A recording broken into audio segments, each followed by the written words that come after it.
বাংলাদেশ ও ভারতের মধ্যকার সম্পর্কের কোনো অবনতি হয়নি বলে জানিয়েছেন অন্তর্বর্তীকালীন সরকারের প্রধান উপদেষ্টা ডক্টর মোহাম্মদ ইউনূস। সম্প্রতি বিবিসি বাংলাকে দেয়া এক সাক্ষাৎকারে তিনি এই মন্তব্য করেন।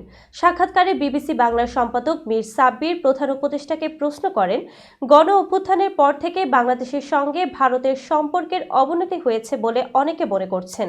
বর্তমান পরিস্থিতি কেমন? এর জবাবে ডক্টর মোহাম্মদ ইউনূস বলেন, বাংলাদেশ ও ভারতের সম্পর্ক অত্যন্ত ভালো, কোনো ধরনের অবনতি হয়নি। আমি আগেও বলেছি, আমাদের সম্পর্ক সবসময় ভালো ছিল, এখনো ভালো আছে এবং ভবিষ্যতেও ভালো থাকবে।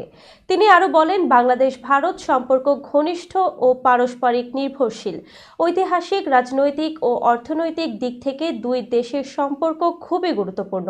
এই সম্পর্ক থেকে বিচ্যুত হওয়া সম্ভব নয়, তবে মাঝে মাঝে কিছু ভুল বোঝাবুঝি তৈরি হয়, যা মূলত অপপ্রচার থেকে আসে।